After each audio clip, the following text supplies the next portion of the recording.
The Gongfu Crew podcast, bringing together practitioners of various styles and schools and their unique perspectives to explore the world of Chinese martial arts. In this episode of the Gongfu Crew podcast, we will be talking about the martial art Yiquan, which has a relatively recent history. It came about around at the change of the century from the 19th to the 20th century, and it developed out of mostly Xing Yiquan, but also a few other practices. And it's quite interesting. It's considered one of the internal martial arts also because of its heritage. And my guest, Paul Rogers, he actually has an extensive background in Chinese martial arts. He practiced Tai Chi, Bagua. We will talk about this as well. But one of his main practices is Yiquan, and he was kind enough to share his insights and his experience with this particular style of martial arts and the training method. And I hope that you find it as illuminating as I did. Enjoy listening to this episode. Welcome to the next episode of the Gongfu Crew podcast. Today we will be focusing on the method of Yiquan, more on that later, but first I would like to introduce my guest, or actually give my guest an opportunity to introduce himself, Paul Rogers. Welcome to the podcast, Paul. Maybe you want to say a few quick words about who you are and your connection to martial arts so that people know who I'm talking to. Okay, what do you want to know? Where shall I start? How did you get into martial arts? I mean, also, where are you located exactly? Because we talk about I'm in England, in the south of England at the moment. I'm quite often in China, sometimes in Germany, but I'm here at the moment. So yeah, I live in the south of England. I've been practicing martial arts a long time, long time. I lived in China for a long time. I lived in Malaysia for a long time. I practice Yiquan. I practice a lot of different martial arts, but I practice Yiquan this is the 27 years. So it's quite a long time, I guess. No. Practiced, and I still practice Wu Tai Chi. I learned first when I was young in Malaysia. And then when I lived in China, I learned Bagua and some Xingyi, a lot of Xingyi. Eventually, started to learn Yiquan in about 1990. Really, I met my teacher in 1997. So I think that adds up to about 27 years, I think. Yeah, a long time. Yeah, a long time. So so there we go. A few basics there. All right, nice, thank you. So one of the first questions, or actually the first question that I usually ask is, how would you define martial arts? Just to get like a baseline or like a frame of reference, like what is martial arts to you? What would a training method, what would it need to have for you to call it a martial art? Okay, that's quite interesting. It's quite an interesting question because Wang Xianzai, the creator, if you like, of Yiquan, he divided Yiquan, for example, into 7 stages. In his experience, and he was a very famous fighter, obviously, he suggested that 7 stages. So when he taught his Yiquan, he developed 7 stages. And he said, a good martial art should really have these 7 stages. Any martial art. So the first, I have to think now, so I have to use my brain. So the first stage, not necessarily in any order. If you've ever been to China, or if you lived in China, or if you know Chinese culture very well, it's completely random. The place is very random. It's very chaotic, if you like. It's very different to Japanese martial arts, which is very organized, like Japan. China is crazy and chaotic, and the martial arts is the same. Teaching styles are the same. It's not, and Westerners like things very organized. No. But Chinese martial arts is not organized, which can sometimes be very difficult for the Western mind, especially the German mind, to grasp. It's very random. It's not organized. It never has been. But anyway, so the 7 stages that he suggested and talked about. First one was standing, which I guess Yiquan is kind of famous for. But like I've mentioned, there's 7 stages. So standing is just one. Second stage would be, again, not in any particular order, but the second stage would be Shirley. We call it in Chinese, we call Shirley in Yiquan. Shirley exercises are soft moving exercises, like if you practice Tai Chi, for example, and you said you did, traditionally you would take one move out of a form, or before you even learn to form, and you would practice it, single practice. In Chinese, they call danlian. So you would single practice one move, and then you'd link lots of moves together form. So danlian practice is a kind of Shirley practice. So if you practice just whatever the move is, soft and slow, that's a kind of a Shirley move. So that's the first 2 stages. Stage 1, like standing. Second stage, Shirley. Third stage would be footwork. You've got to have footwork. You can't stand still. You'll die. So footwork, obviously. And in, for example, in Yiquan, there's a lot of different footwork. There's, triangular stepping, baidan bu, gum bu, sanjiao bu. There's different stepping methods. Every martial art has stepping methods. The fourth stage would be tuishou. Tuishou is divided into different categories, but basically tuishou. So some kind of what that means is some kind of handwork. Some kind of method where you can actually test what you've learned. So that's kind of self-explanatory, really. Tuishou. Next stage would be shisheng, for example, another which is breath training and sound training. So coordinating the breath, or more specifically the sound, certain sounds with your breathing. So that would be, say, stage 5, for example. Again, not particularly in any order, these stages. They're like cups. Each stage is like a cup, an empty cup, and it's your job to fill them up. So you don't really need to do it in any order. The more full up they are, the better your skills. So that's 5 stages. 6 stages. 6th stage would be Fali, which would mean to release power, to release power. A bit like in your Chen Tai Chi, there's releasing of power occasionally. You need to learn how to release power, go from long power to short power, very short power. So you need to learn how to release power. So that would be stage 6. And the 7th stage would be free fighting, sparring. So there's your 7 stages.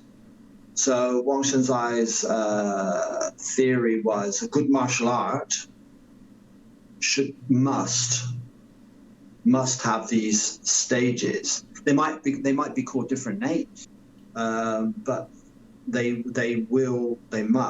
should have these 7 stages to make it a very effective martial art. I mean, if you don't spar, it's not so practical. You can go so far, but you can't go. If you don't tuishou, forget it. You're never going to develop any practical skills. It's like wrestling. If you don't wrestle, forget it. Forget it. And so on. Standing has a specific training method. Shirley, soft movement. Why we move soft, why you move slow, and so on. So all the stages are important. That's interesting, because in my mind I tried to kind of map this, because it's it's a very Chinese perspective, obviously, but even because I also train boxing, like European boxing on the side, and actually it does kind of fit. Like, it's not that. Yeah. Oh yeah. I mean, they have the footwork. They have the tuishou, basically handwork. They have sparring. Yeah. They have the breathing. You have the breathing. If you don't breathe properly in boxing, you're dead. You have to breathe properly. Probably one of the only. They have Fali. You have to learn how to release power with a bag training, partner glove training.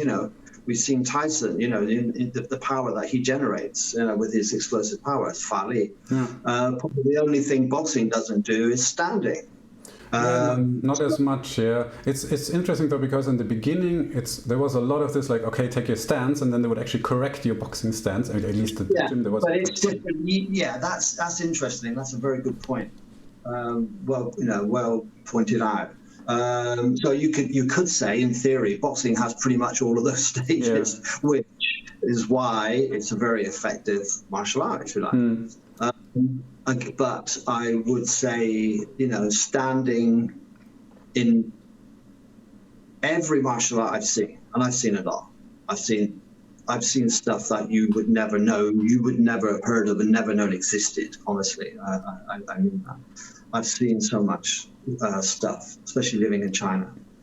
Only Yiquan standing is very unique, because of the mental training and what you have to do in the training. Most people stand, they don't know why they're standing, they don't know what they're doing, so they just stand still. We call it dead standing. In Yiquan, we call it dead standing. Yeah. So if you follow that kind of map, and if you don't have those stages, then you should look for them. If you're a listener, and you're thinking, well, we don't do that, then you should. I think we will go back to that, because it's quite interesting also to what you mentioned, that the standing and the content of the practice. Before that, one question, because you already, before, when you started Yiquan, you already had a lot of martial arts background. What was it that interested you in Yiquan though when you started? Like, was it your teacher, and did you think like, oh, this guy has skills that I want to learn that I've never seen before? What was it? Yeah. He scared the living shit out of me. Yeah, he's very famous in China, in the city. He's a very famous guy. He's famous for a reason. He's a famous fighter. When I met him, he was teaching in his house with a lot of students, he just scared the bejesus out of me, That's an Irish word. And that was amazing. I've never seen, I told him what I'd done and who I'd met in China, and basically he didn't laugh, but all the students laughed when I told them who I'd been training with. And I thought, why are they laughing, So they asked me to push with the teacher, and oh my Jesus, he played with me like a toy, It's just like you would play with a 4-year-old child, and he still does, which is even more scary. So yeah, I was amazed, I was shocked, and this was pretty much pre-internet, and when I certainly never heard of the internet, so there was very little information, which in retrospect was probably a good thing, because now there's too much information and most of it's bullshit. So it's kind of good going in blind. I'd never really heard of Yiquan, although I'd been in China for several years. I'd heard of it, but I had no exposure to it. I just knew, because I was looking to learn how to fight. I just tell the truth. I wanted to learn martial arts. I wanted to learn how to fight. And everyone said, you have to go and see this guy. He's the most famous fighter in the city. We're talking a city of 13 million, it's a lot of people. But I can never find him. I couldn't find him. And then through contacts and, long story, I got there in the end. And so, yeah, it was great. And he was, and still is, although he's quite old now, he's still terrifying to be felt, to be believed. I know Chen Yu, I know he's good. He's good. So not dissimilar in the Fali pushing, And when you started, because you mentioned those 7 stages and said it's not necessarily in that order, but I mean there's probably some kind of training progression certainly that you went through. Well, yeah, the first thing I learned was, we're pushing from day one. So pushing is one of the 7 stages. If you want to learn how to fight, then you have to push, you have to develop handwork, and you have to develop footwork, which you do in the pushing. Interesting. Handwork, body work. So pushing from day one. And then the first thing I really learned, I suppose, were some basic standing postures and some Shirley exercises, like 1 or 2 Shirley exercises, a couple of standing postures. And then the teacher, because all the Shirley exercises have applications, so the teacher would show you how to apply them. All the standing postures have applications, so the teacher would kind of explain, although there's no way you could utilize them. I mean, it's no way at that stage. Yeah, so that was basically how I, pushing, and then standing, learn some standing, which you would never do in the teacher's house. You'd always do that at home, obviously. And surely exercises, and starting to learn theory. Talk about Yiquan specifically. Yiquan is very, in Chinese they call it scientifically based, it's very theoretical martial arts. It's, it has a lot of theory, practical theory, but it has a lot of theory, so you start to learn the theory, why things work, how they work, and how you can apply them, so because you need theory. Otherwise, if you don't have, it's a bit like music. I mean, I'm a musician. I played music my whole life, and if you don't have theory in music, you can only really go so far. It's very difficult. You hit barriers, and it's very difficult to break through barriers if you don't really have you can, but it's difficult. That's the thing. With theory, when you have a barrier, you can use the theory to analyze, and then you can break through a lot quicker than somebody, for example, doesn't have theory. They struggle. But if you use your theory to analyze, you can break through, because we all have barriers. We all practice, and then there's no progress, or the progress is very slow, or blah, blah, blah. So with a very good theoretical base, you can progress a lot quicker, really. But it's already very interesting to hear that, because most people would assume with each one, like, oh yeah, you have to do a lot of standing in the beginning, but you said like, okay, you started out also with push hands. Not traditionally. This is what happens when it gets in the hands of white people, or it crosses the waters. It turns into a right mess. Traditionally, it's just fighting. If you're gonna fight, you better start as soon as possible. If you go to a wrestling class in China, you'll be wrestling the first day. No one's gonna make you stand and just do nonsense, just wasting time. So no, it's straight away. And again, the stages are very, of course, in the beginning, you don't know the 7 stages, you don't know anything. It's just over time you learn, but everything comes fast, theory comes fast, and then pushing, and then standing, and everything's coming very fast, and everyone there is learning different things, because some people have been there 20 years, some people have been there like me for, like a week. So everyone's learning.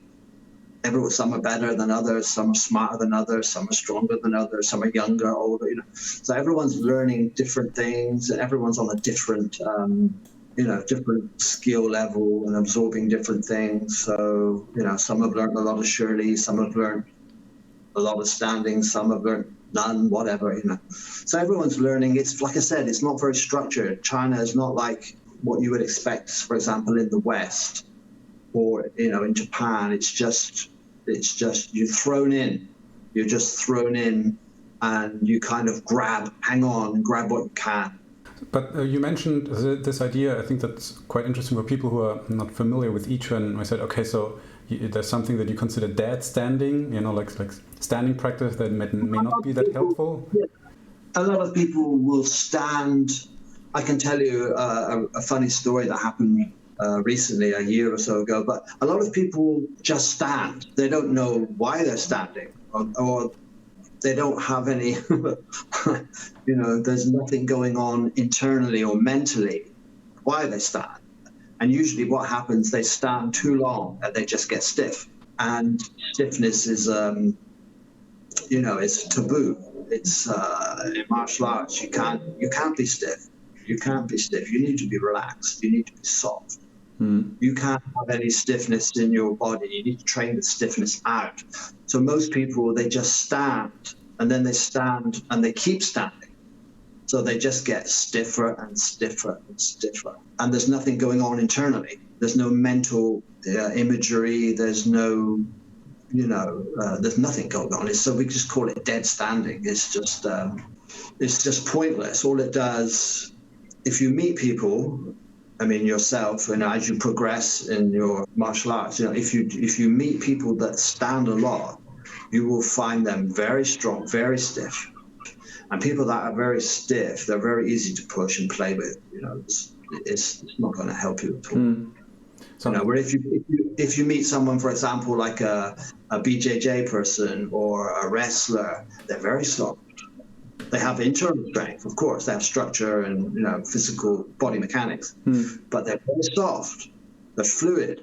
Whereas people who do a lot of dead standing, for example, they'll be so stiff. So how do you counteract then when you do the standing practice in Yiquan? Like what? Well, I mean, and that's a big subject. I mean, you need a whole season on. I'll just give you like a basic introduction, for example. When you're standing, you're not standing still. It's the complete opposite. You're moving all the time. So if you don't know that, if you're looking from the outside, you might think a Yiquan practitioner is standing still. They're not standing still. There's a lot of movement. The idea is the movement is very small. So therefore, from the outside observer, it looks like they're actually standing still. But of course they're not. I mean, that's just stupid. I mean, why would you stand still? It doesn't make any sense. So the idea is if you imagine like a propeller on an aeroplane, it's moving very, very fast, but it looks almost stationary. So that's what you're trying to achieve at a higher level. I mean, that's a very high level. There is no standing still. It's movement all the time, up and down, left and right, back and forward, all planes of motion, coronal planes, horizontal planes, vertical planes. And that's just the beginning, So there is no stationary by any means. It's everything moving from the fingertips to the toes. Everything's moving. It's just that, like I said, from the outside, it looks like you're not moving, which is the idea. Is that what, because I think I read somewhere, I don't know who was credited with saying it, but the idea was that Zhandruang or standing would be small Shirli and Shirli would be big Zhandruang, like big standing, like that the two types of... You could say that. Yeah, it's kind of, I mean, Shirli is, that's quite, yes, you could say that. Bit simple, but you can say that. I mean, the idea is the Shirli, you put the Shirli inside the standing. Let me say it like that. So anything you have on the outside, you bring it on the inside. Does that make sense? Yeah. I often think of in England we have a lot of oak trees. I'm sure you do in Germany, but England's famous for the oak trees. And the seed is an acorn, and that I often think of the acorn contains the forest. Does that make sense? Yeah. So the acorn is like the standing. It contains everything. In Yiquan, we have a saying, it's like inside the school saying, Yiquan contains the universe. So standing contains the universe. When you're standing, it's like the acorn, which contains the forest, okay?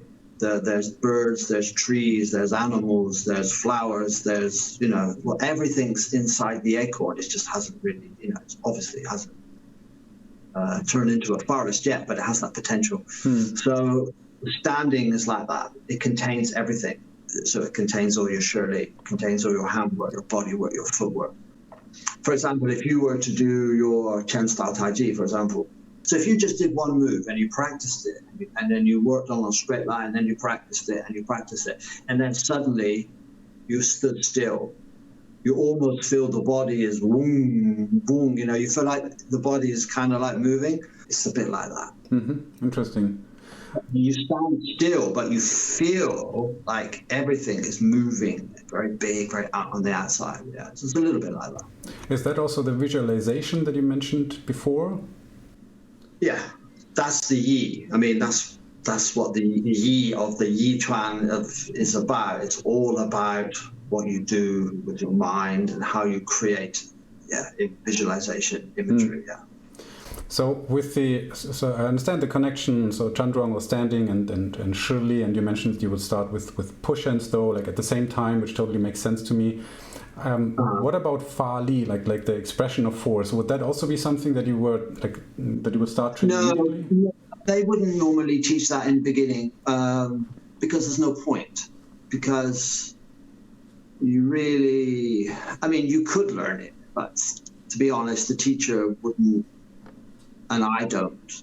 There is no, actually no, because if you don't have the handwork, the footwork to get in and to do damage, there's no point in learning Fali. It's just stupid. It doesn't make any sense. And also, Fali is very simple if your Shirley is very good, because it's just a small version of the Shirley. So, but the teachers don't really tell you this in the beginning.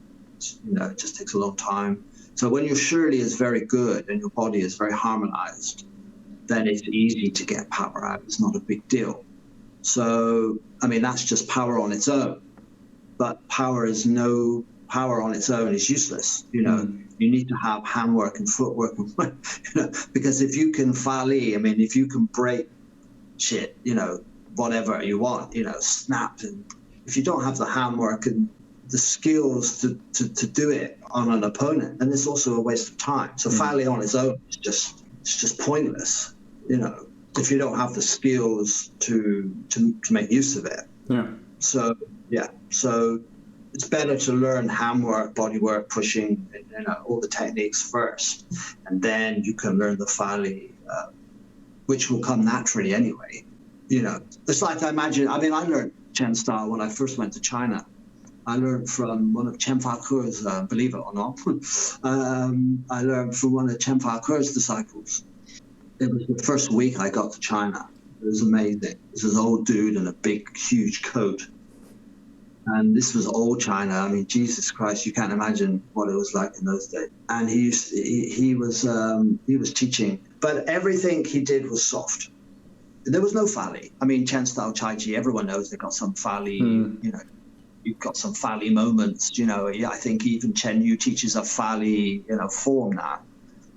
So, but you certainly wouldn't teach that to a beginner.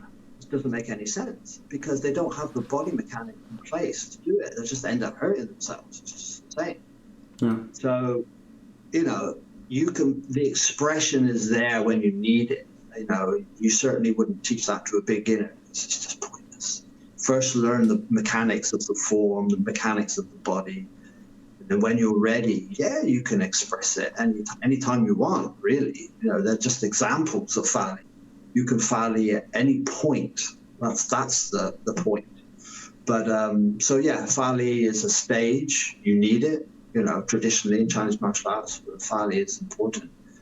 But don't learn it too early. There's no meaning, because it's just, if you don't, it's a martial art. So if you can Fali on your own, and who cares? Who cares if you can't apply it? And with applying it, do you mean that because what I often see is that people have explosive movements, but what I'm interpreting into what you said is that they cannot do it from contact. Like if they're actually exactly. So they can't do it in the pushing, they can't do it in the hitting, they can't put it in a ring. Go in a ring, go and put it on a live opponent. If you can't do that, then you can't do it. So really apply it. So And you also mentioned sparring as part of the training. How would you move from pushing or from Tuisho to sparring? What would it look like back then? When the teacher says usually you would actually, that's quite a good point, because in Yiquan, for example, and a lot of Chinese martial arts, I don't know all the Chinese martial arts, obviously, but usually, for example, in Yiquan, Tuisho is divided into 3 stages. And I imagine you'll find the same in Chen style, for example. First stage we call Tuisho, which is basically learning handwork, bodywork, footwork, techniques, if you like, that kind of a thing. The second stage in the Yiquan we call Dasho. So this is all under the Tuisho umbrella, but it's divided into 3. So the first one will be Tuisho, the second one we call Dasho. Now Dasho is, you don't really leave your opponent, so it's a bit like Tuisho, but you put in some strikes. Has more intention behind it. So it's a lot more dangerous, if you like, a little bit more dangerous, a little bit more, you up the pressure. You up the pressure a lot. So you have to deal with that pressure. So that would be the second stage. And you wouldn't do that stage, and you would usually do that stage with the teacher. Because if you do that stage with another student, it's dangerous. You're just going to end up hurting each other. So that would be the second stage. Third stage would be Sancho, which is when you can separate. San means to separate. So you separate the hands. So like usually with Tuisho, traditionally you always start off touching, which, that's a good way to learn, to start to learn. But touching is not always that practical until you get into the position. So the third stage would be Sancho, which means you don't touch. So then you have to learn how to get in, how to make that connection, if you like, mentally and physically to meet an opponent. And I forgot to ask, but when you say pushing or Tuisho, I think a lot of people will have patterns in mind. I would assume that it's more freestyle what you did, or was it? There's no patterns at all. It's 100% free, which is great. Patterns kill a martial art. They kill it dead. Traditionally, there's no patterns in martial art. If you know Chinese history and if you study, I used to, but if you read a lot of Chinese martial arts, I used to read in Chinese, martial arts. It's very interesting history, history of styles. There's no patterns. There's no patterns. That's just something that's been devised since the 1920s or later. If you want to learn how to fight, there's no drills. Patterns will kill a martial art, and they will kill you. They won't help you. They will kill you. They won't help you at all. They'll help a beginner. It's like music. If you learn a scale, that'll help you. It'll help you understand and hear, and then understand, your ability to move around an instrument. But that's not going to help you on the stage. If you want to go out and play with a jazz band, just knowing the scale, they'll kick you off the stand. It's not going to help you at all. Yeah. So they're okay for a beginner, maybe, but that's it. That's why I asked, because I also have a kind of an ambivalent relationship with drills, because like you said, for beginners it can be helpful. At the same time, a lot of the drills, beginners don't even understand what they're trying to do there.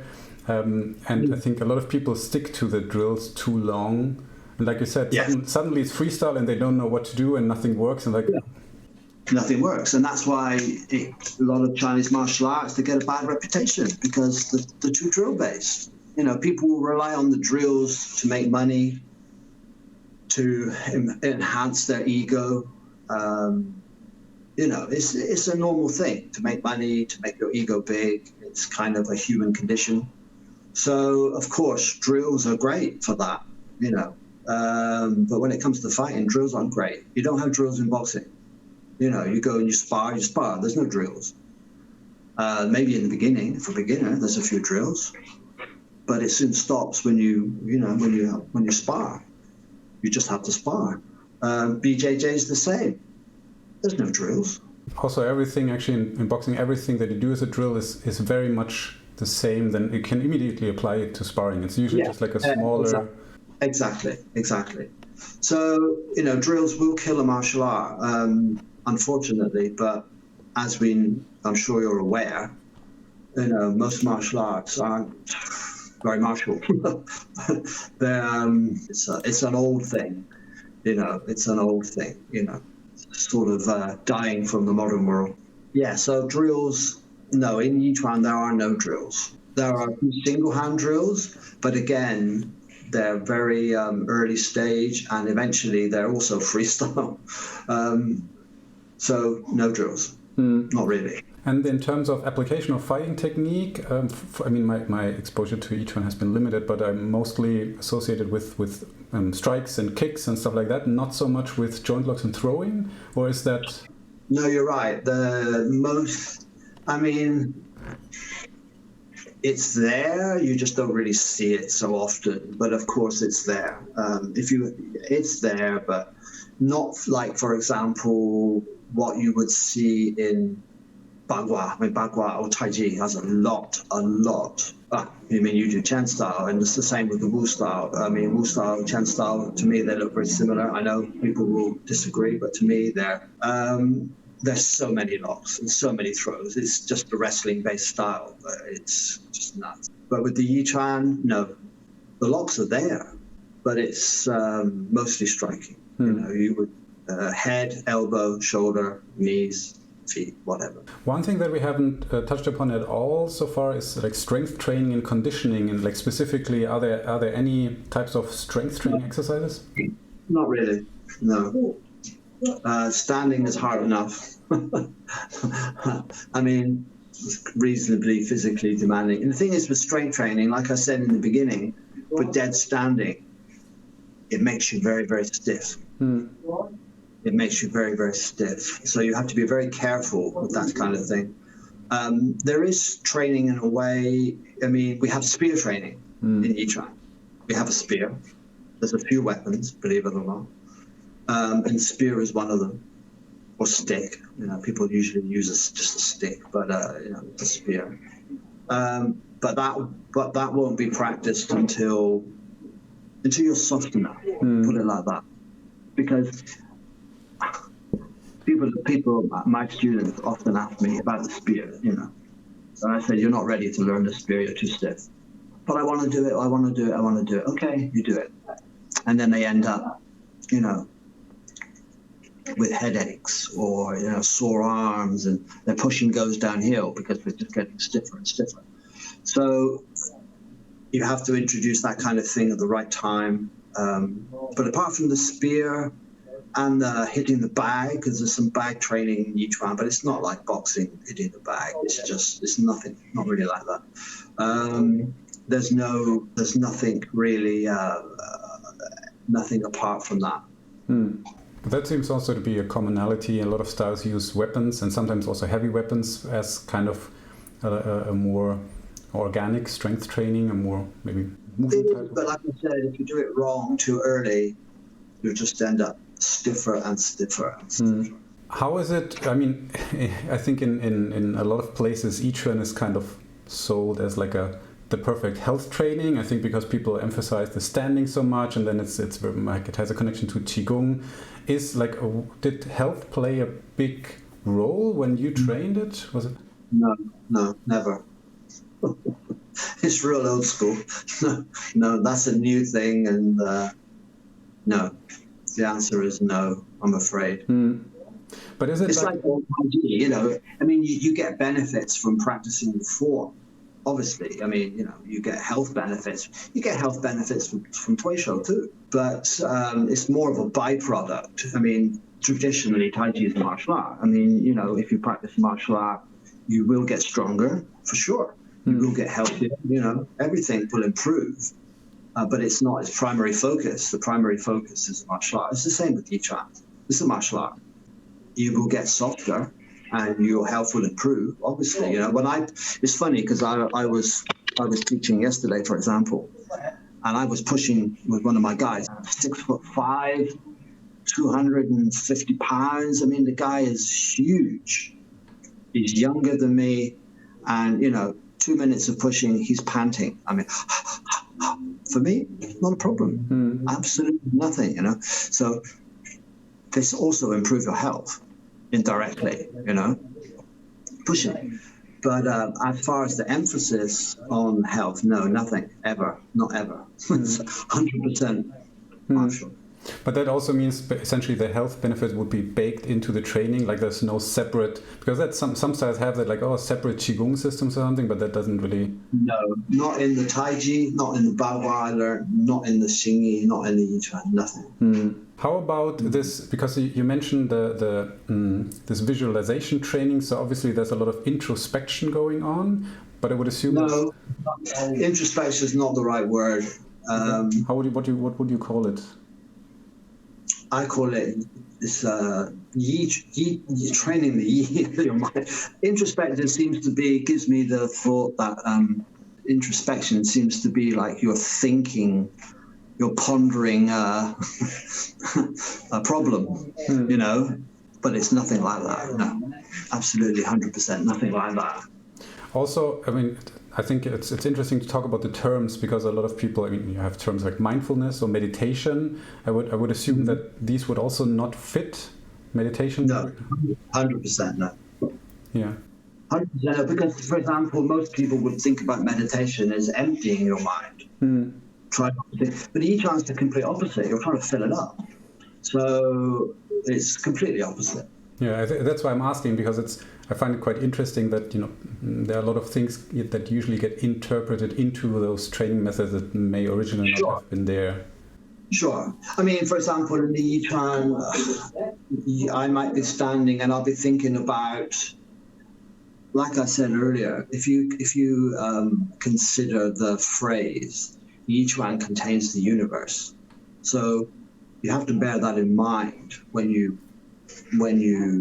embark on this journey, you know. So, for example, I can literally think about anything. That's the beauty of the art. You're not limited. I noticed, and I was not guilty, but I also, you know, when I was younger, much younger, when I was a young guy, I lived in Malaysia and I learned Tai Chi. And the Tai Chi is amazing. Don't get me wrong, it's fantastic. But you're very limited. You're very limited. Where are you limited? Because you're limited by the form. The form dictates really how you move it to a certain degree. Not so much with Bagua, because there are different training methods. But we'll take Tai Chi as an example. You're quite limited, and you know, it could be Wing Chun or whatever. You know, you're very limited by the form.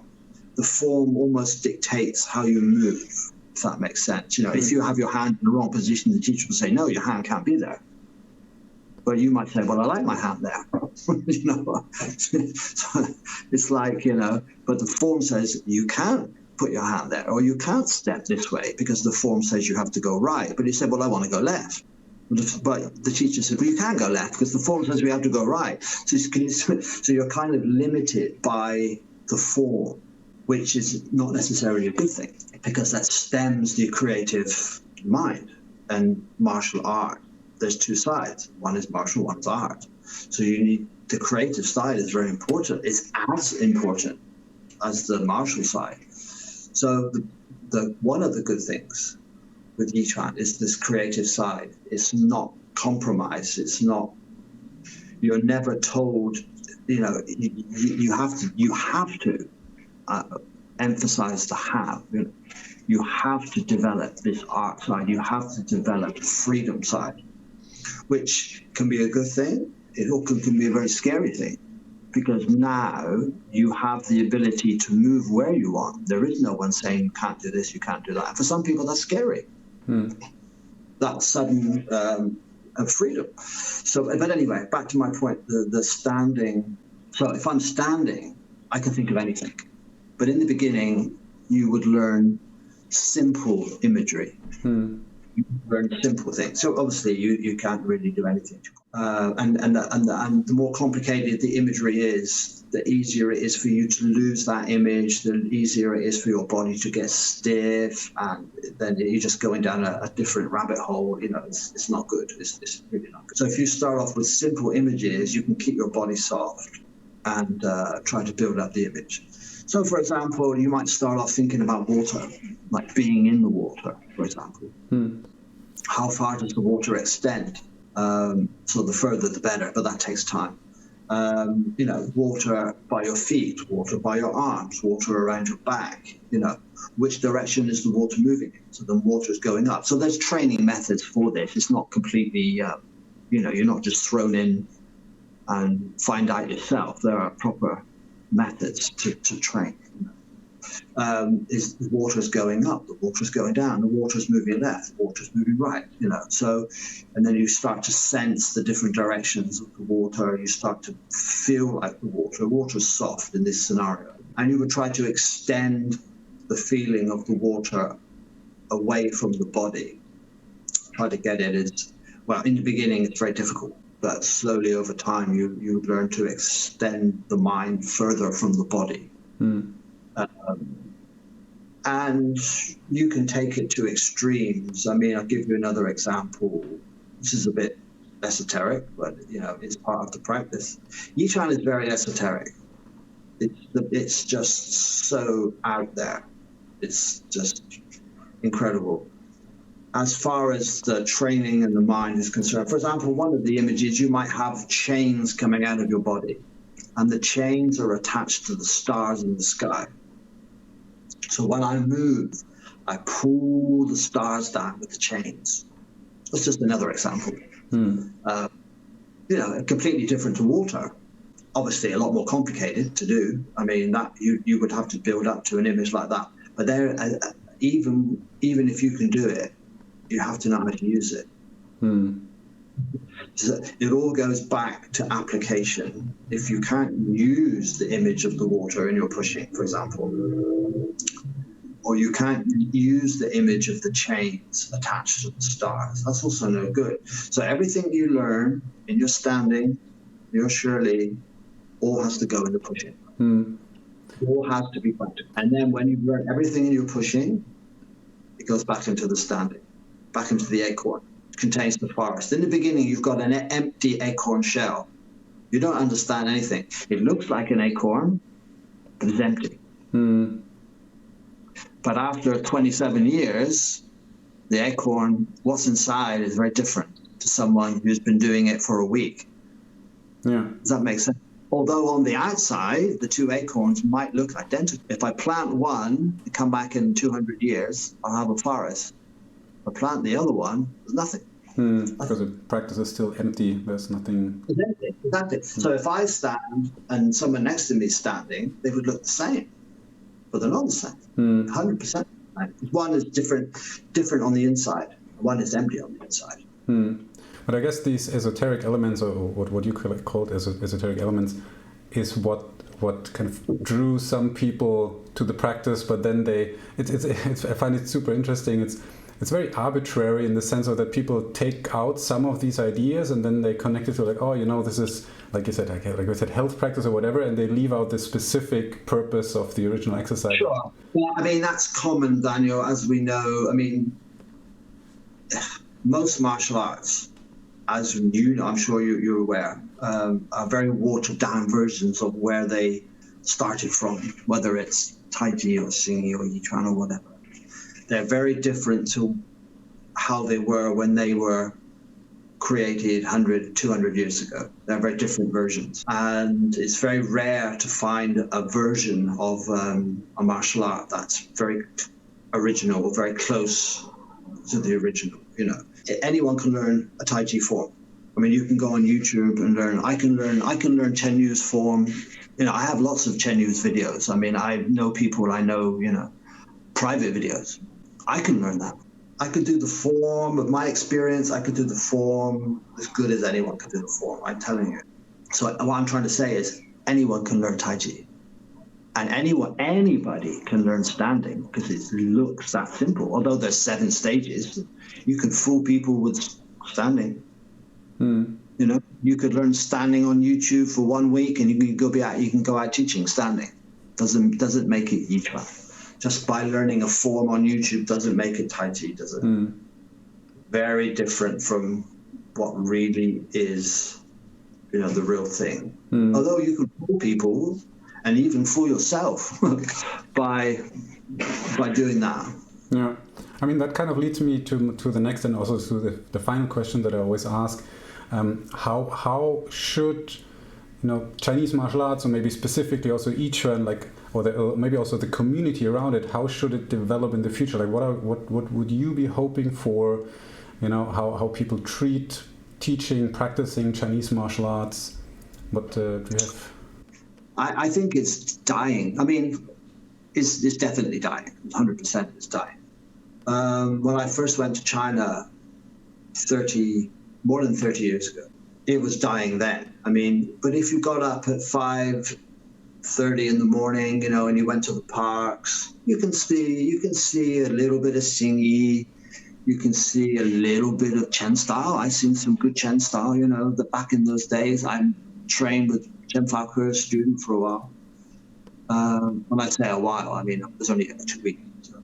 And you can see a baji, you know, I mean, some of the parks in China are enormous. They are mind-bendingly big. And, you know, if you travel around the park, you look between the trees, you know, you can see guys, a few old guys, very rarely see young guys. You can see, you know, a few guys doing this, a few guys doing that. And that was 30 years ago. And I remember asking my singing teacher, I used to practice singing in the park, this great, fantastic guy. And he had young guys with him, students. And I remember asking him, you know, Master Lee, what was it like when you were young? You know, the 1930s, 40s, 50s, you know. And he said the park was full. He said there used to be fights. I mean, these parks are enormous. He said there used to be fights in the parks because there was no room. Because that's what young guys did. You know, the baji would be fighting with the mantis, and the mantis would be fighting with the wrestlers, and they would be, because everyone was merging into everyone's space. And some of these styles, like the singy, they just go in straight lines, and they're always bumping into, you know. So my teacher said there was always fights. And the teachers would have to come over and calm everything down, and everyone was friends. And then, you know, this would happen all the time. So when I was there 30 years ago, there was nobody. There's loads of room. No one's going to be fighting because you've got half a park, you know. But you can still see a few old guys, you know, like little groups, occasionally with a young guy practicing, but pretty rare. But now, 30 years later, you go to China, you don't see shit. You don't see nothing. Nothing. I mean, when I say nothing, I kind of mean nothing. You know, it went just hard to imagine. You might just see one guy. You just one, you know, really. I mean, quite often, not that I go really anymore. If I train on my own, I might go. You don't see nothing. It's just completely gone. If you're a young guy now and you want to learn to fight, you do MMA. My teacher's student has 3 MMA gyms in the same city. He trains with the teacher, my teacher, but he has 3 gyms. And all the young guys go to the MMA gym. They don't go to the park at 4:30 in the morning. Crazy. They go to a gym with aircon and mats and showers, and China's changed. When I was there, it's such a different world, you know. You know, when I was in uni there, we had half an hour in the morning of hot water, you know. It's crazy. And if you didn't get there in time, that was it. That was it in the evening. It's a different world. It's a very, very different world. So, you know, that's sad. I find that sad. Well, what's the glimmer of hope then? I think for traditional martial arts, there's not much hope.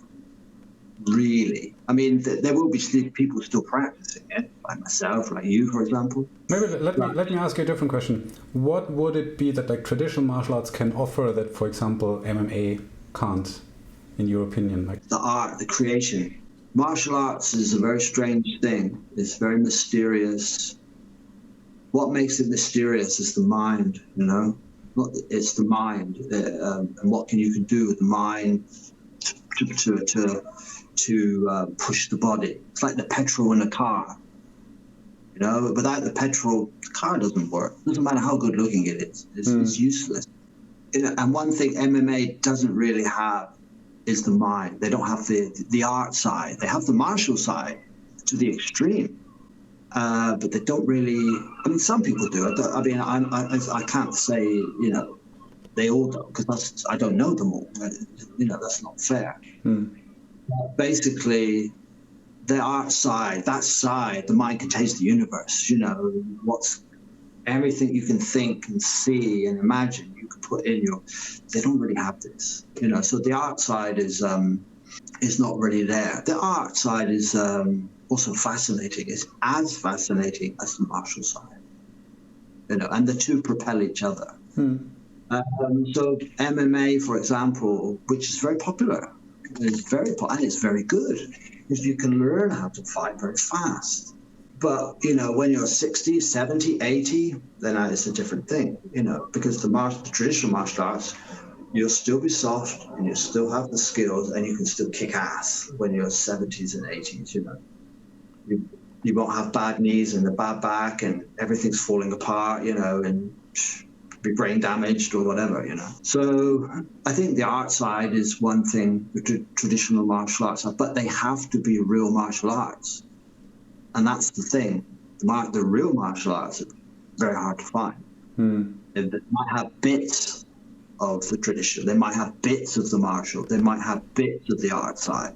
But to find like a very round, like a really good martial, really good art side, it's very hard. It's very hard to find now. A rare gem. This is not so easy. Even in China, I mean, don't get me. Even in China, it's, because the culture has changed. The culture is the society has moved on from that kind of old. The world's changed, and and if you are interested in it, like I said, if you are maybe a very different individual, you might seek out an old master of with some different skills. But your average person is going to go to an MMA gym. It's just so more comfortable. It's so much more organized. It's just everything about it is appealing to the modern mind. I'll tell you a funny story if we have time. About 3 or 4 months ago, I had 2 Chinese PhD students come and visit me. Well, actually, one's a PhD student, one's a doctor, and they both. The doctorate is in traditional Chinese martial arts, which is kind of weird. They came to visit me. I did a teaching in Scotland, and they were over here doing the PhD. So, they did travels in China. They came to see me. One of them did Tai Chi in China, really good Tai Chi. I mean, it's Wu style, not the Hao style, the strange, the strange one. He is a really good teacher in China, very famous, really good. And the other one, although he's doing his PhD in Tai Chi, what happened to Tai Chi is it spreads to the West. He practices Sanda. He's a Chinese Sanda champion. I mean, a real champion. He's just a huge dude, a lovely guy. He's just a huge, strong, young guy. He's like 25, 6, 7, I can't remember, 6 foot plus, just covered in muscles. He's just a monster guy.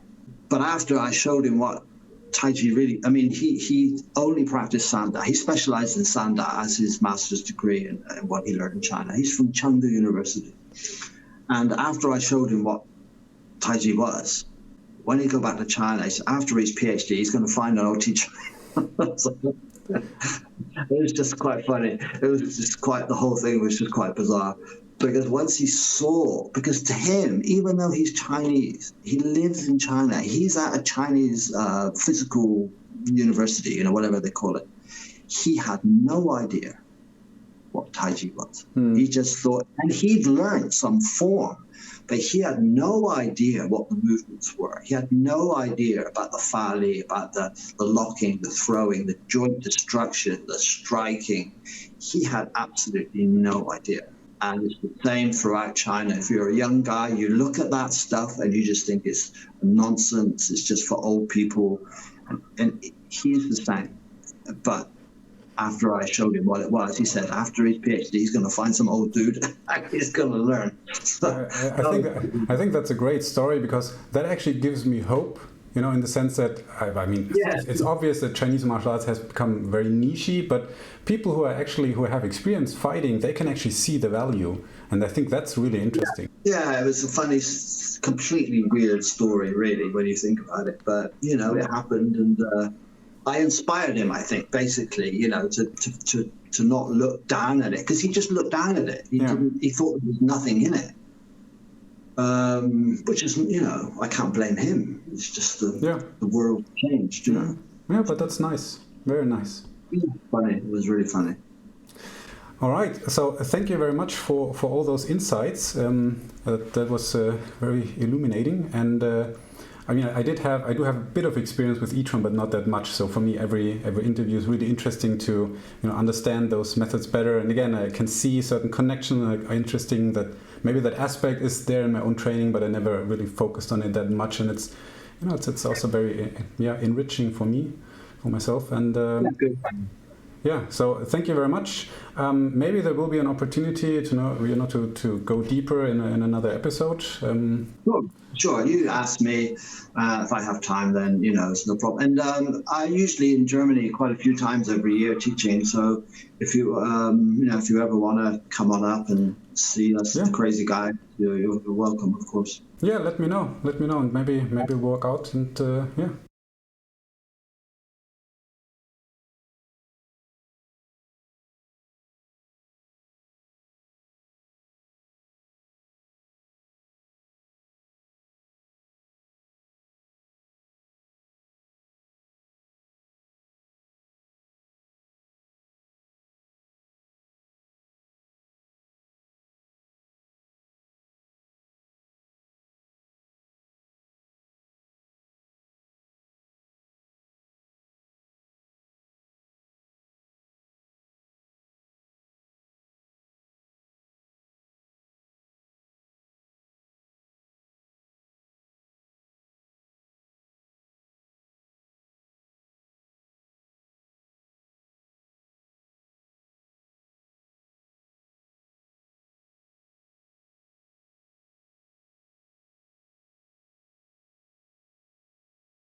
Thanks for listening to this episode. I hope you had a great time.